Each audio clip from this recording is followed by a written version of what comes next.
이 본문의 스토리를 보면 사울 왕이 왕권을 처음 받았을 때 그의 섬김의 자세는 신실함으로 모든 백성들로부터 존경받을 만했습니다.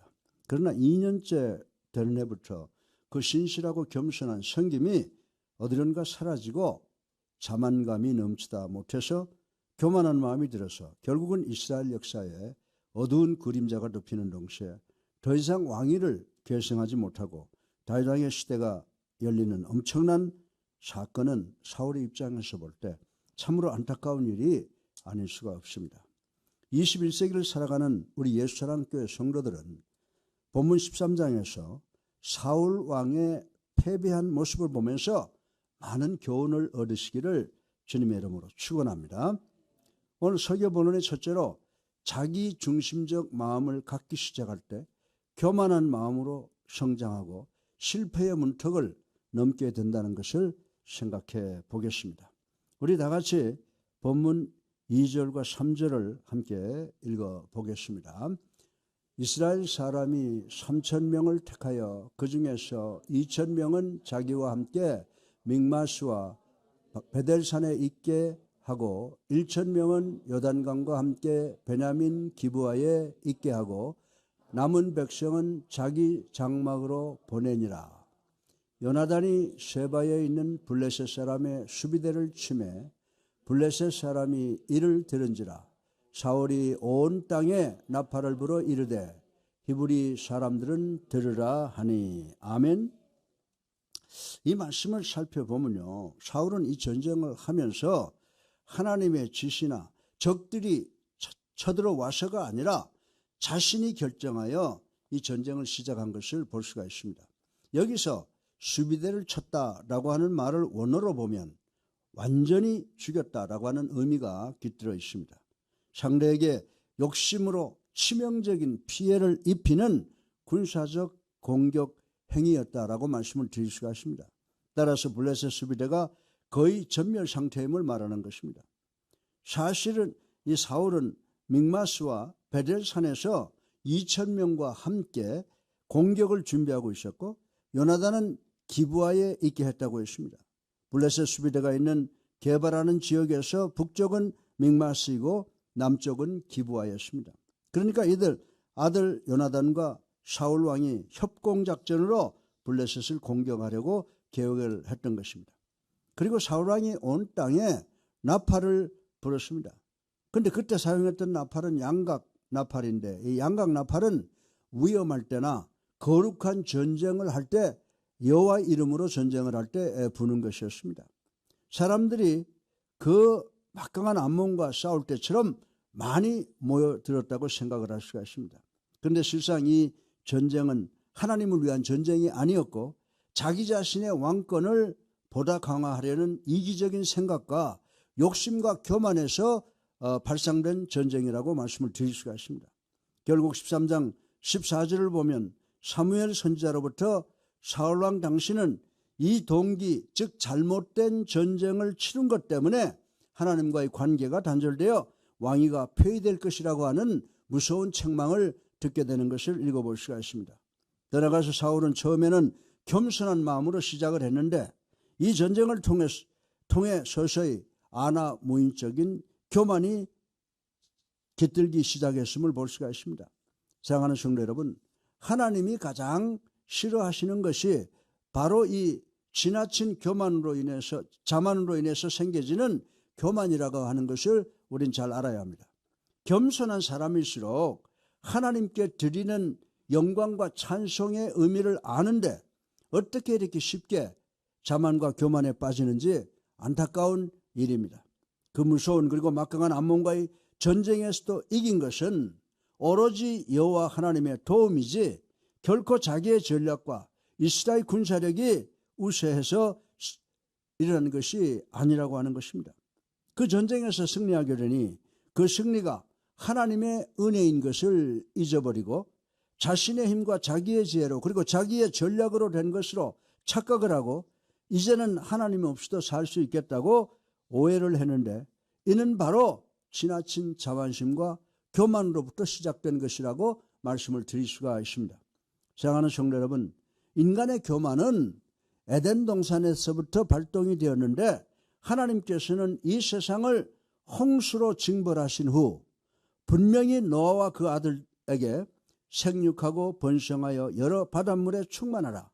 다시는 모든 생물을 홍수로 멸하지 아니할 것이니라 라고 축복해 주셨음을 우리는 알고 있습니다. 그러나 노아의 이 후손들은 이 하나님의 축복의 말씀을 외면하고 뭘 했어요? 바벨탑을 쌓기 시작을 했다고 하는 것입니다. 노아의 후손들은 우리가 흩어지지 말자, 우리가 같이 모이자, 모여 살자, 이제 아무리 무서운 홍수가 온다 할지라도 그 꼭대기에 올라가면 결코 홍수 심판을 당하지 않을 것이다 라고 생각을 했다고 하는 것입니다.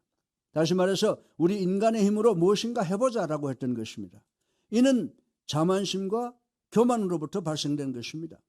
이상하게도 우리 인간들은 너나 할 것 없이 권력과 명예와 부를 얻고 건강해지는 복을 받으면 하나님을 더 의지해야 되는데, 하나님을 더 감사해야 되는데 하나님의 일을 한다고 하면서도 하나님의 성호가 아니라 자기 이름을 더 드러내려는 경우가 너무 많이 있다는 것을 우리는 부인할 수가 없는 것입니다.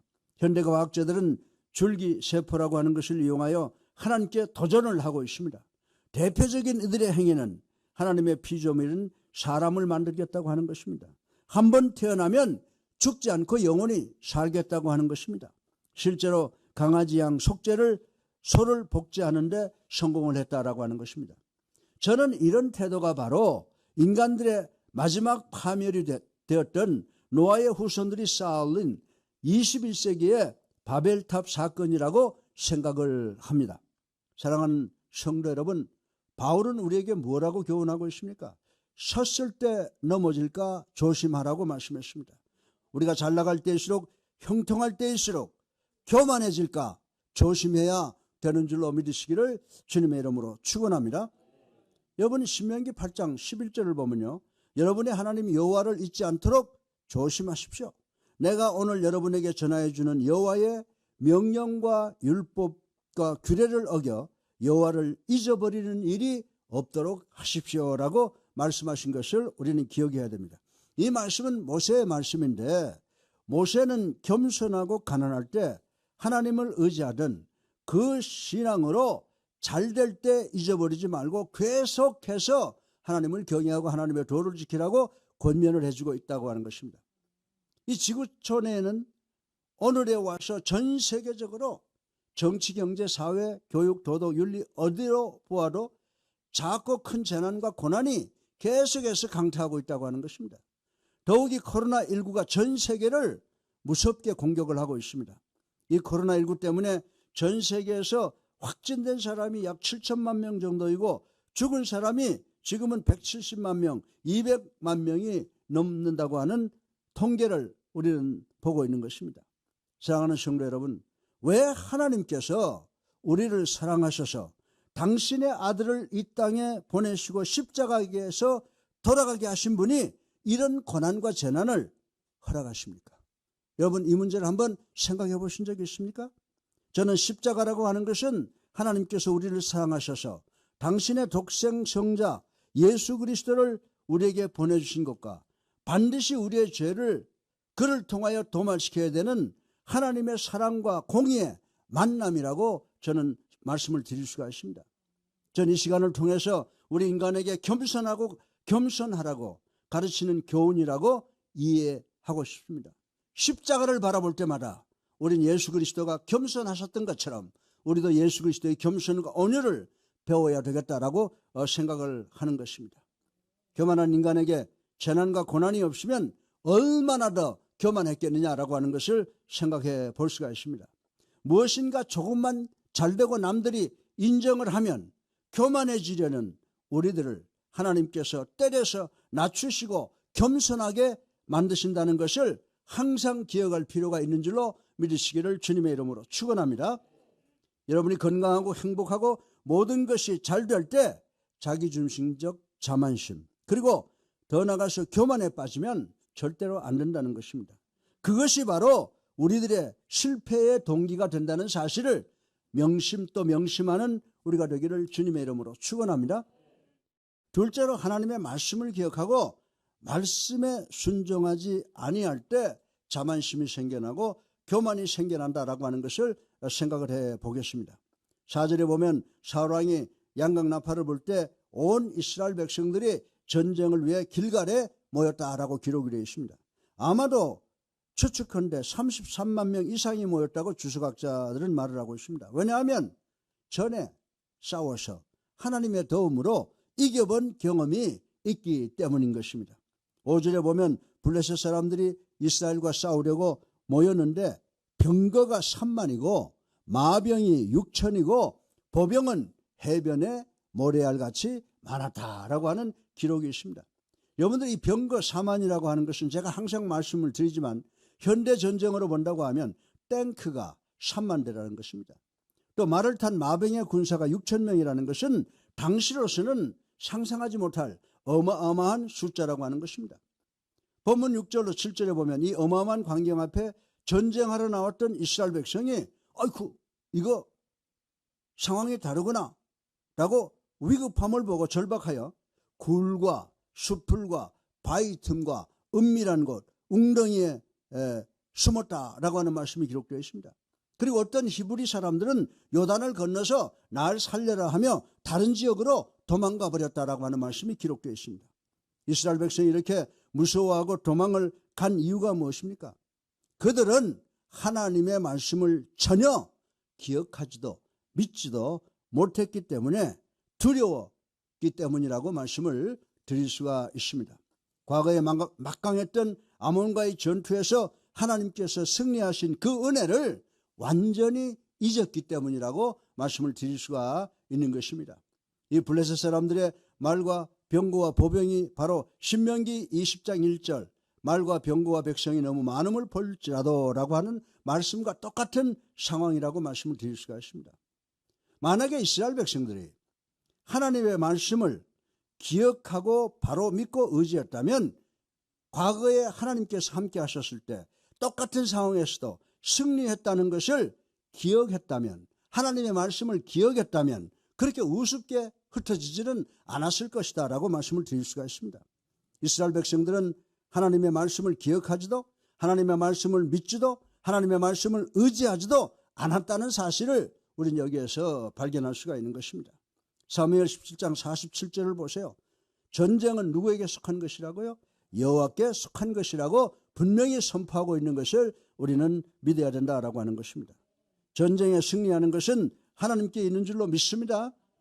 오늘날 우리가 살고 있는 이 현대 속에서의 모든 전투도 우리의 능력으로 지혜로 승리하는 것이 아니라 하나님의 사랑과 하나님의 자비의 도움으로 우리가 승리하는 줄로 믿으시기를 주님의 이름으로 축원합니다. 그런데 이들은 하나님의 말씀을 믿지 못했다라고 하는 것입니다. 그런데 우리가 신약 성경을 보게 되면 누가복음 24장의 5절과 7절을 보면 똑같은 상황이 벌어집니다. 이 상황을 보게 되면 두 천사가 있었습니다. 그런데 여자들 막달라 마리아를 포함한 여자들이 예수의 무덤에 찾아오는 사건이 기록되어 있습니다. 그때 천사가 그 여인들에게 뭐라고 말합니까? 어찌하여 살아있는 자를 죽은 자 가운데서 찾느냐? 여기 계시지 않고 살아나셨느니라. 갈릴리에 계실 때 너희에게 어떻게 말씀하셨는지를 기억하라. 이르시기를 인자가 죄인의 손에 넘겨져 십자가에 못 박히고 제3일에 다시 살아나야 하리라 하셨느니라. 아멘.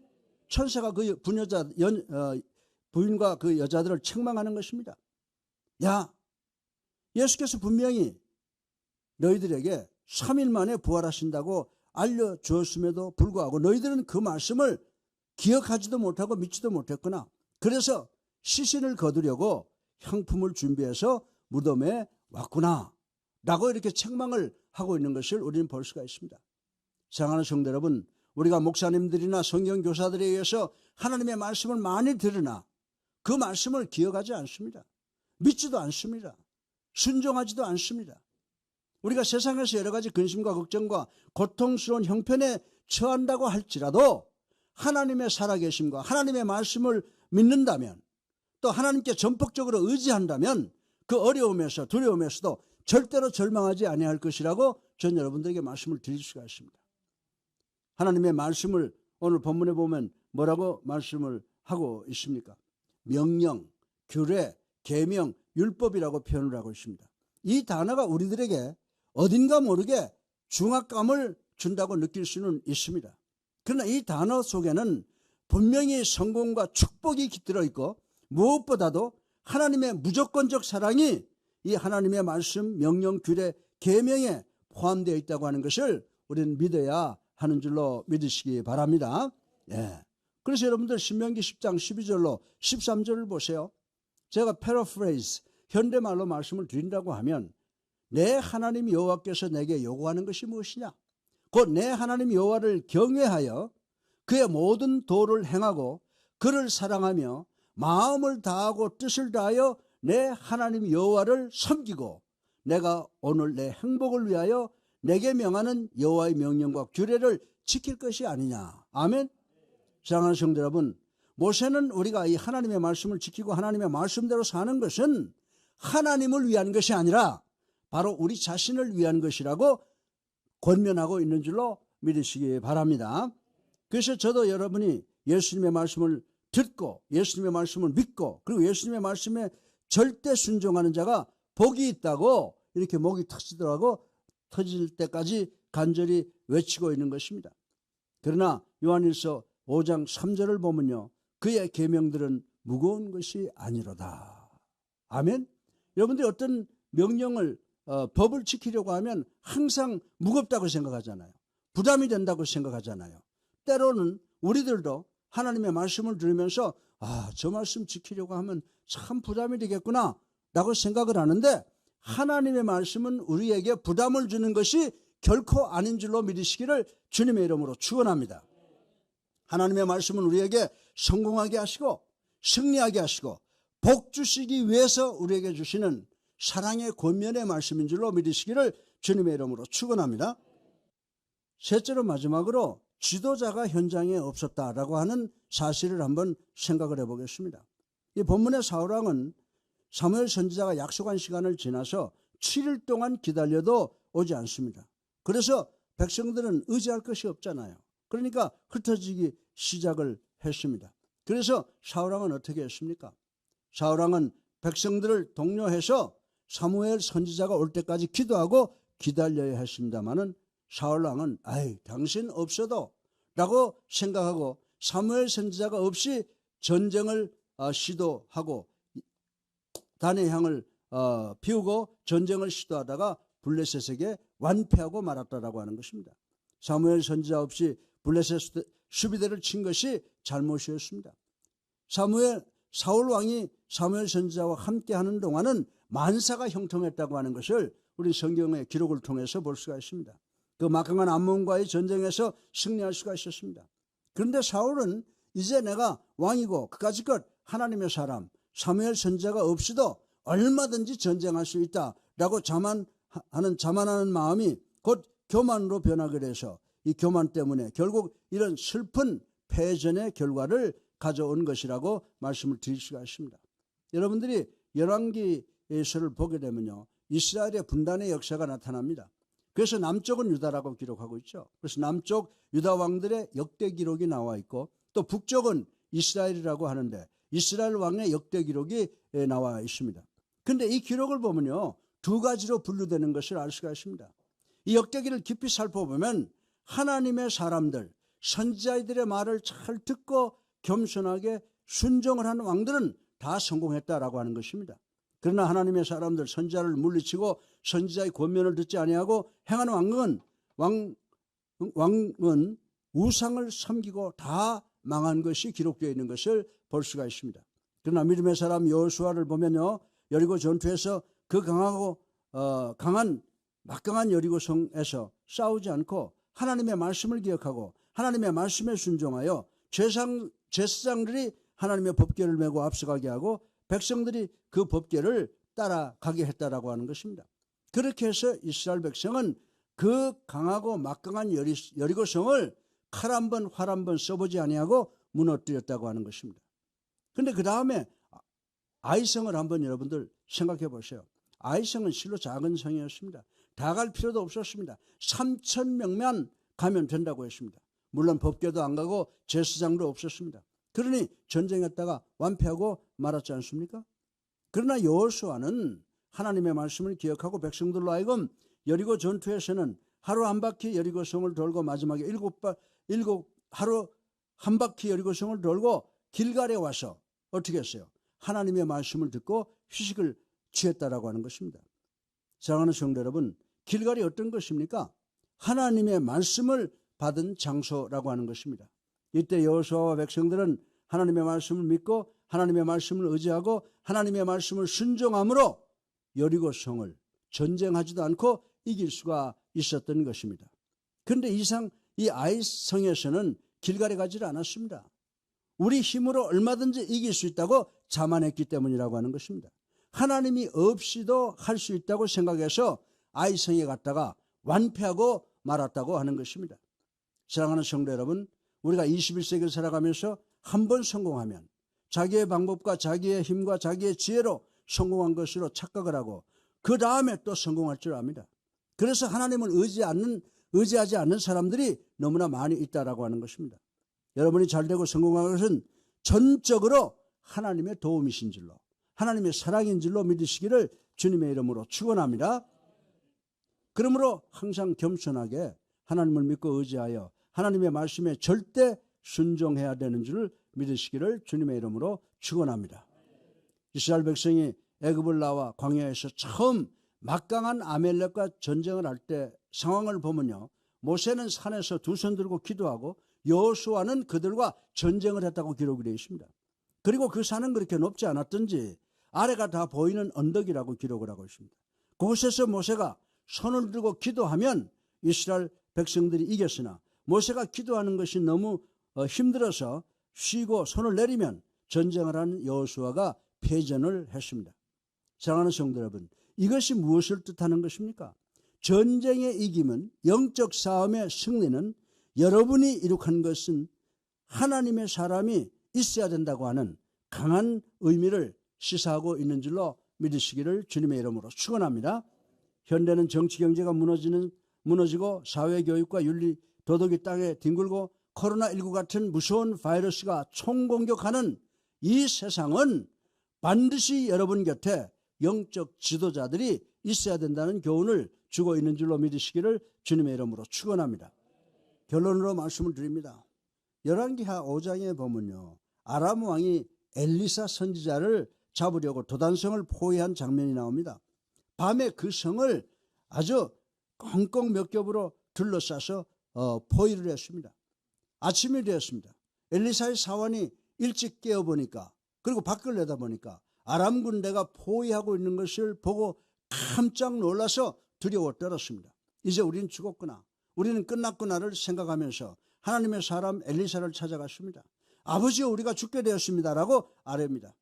그러나 엘리사 선지자는 영안으로 하나님의 불말과 수레가 자기를 보호하고 있는 것을 보았기 때문에 걱정하지 않았다라고 기록을 하고 있습니다. 그러나 이 사환은 눈은 있었으나 영적으로 그것을 보지 못했습니다. 그러니까 그 아람 군대를 보면서 두려워했다라고 하는 것입니다. 그러나 하나님의 사람은 하나님의 보호하심을 보고는 결코 두려워하지 않았던 것입니다. 사랑하는 성도 여러분, 우리가 신문이나 TV나 유튜브를 매일 보지만 거기에 너무 얽매이지 마시기를 주님의 이름으로 축원합니다. 정치, 경제, 사회가 이래서 어떻게 하나 걱정을 합니다. 대개 그 기사를 쓰는 기자들은 예수 믿지 않거나 하나님을 보지 않는 사람들입니다. 사랑하는 성도 여러분, 우리가 TV, 신문 그리고 유튜브를 많이 보고 은혜 받은 적이 있습니까? 이런 것들을 보고 은혜 받은 분 있으면 한번 손들어 보세요. 하나님이 살아계시고 오늘도 나와 함께 계심을 믿고 하나님을 의지하고 또 나는 너를 결코 버리지 아니하겠다는 이 주님의 말씀을 확실히 기억하고 순종하며 나아갈 때 반드시 하나님께서 여러분과 저를 포함한 우리 모두를 코로나19와의 싸움에서도 승리하는 복을 주실 줄로 믿으시기 바랍니다. 이 모든 은혜가 여러분 심령에 넘치시기를 주님의 이름으로 축원합니다.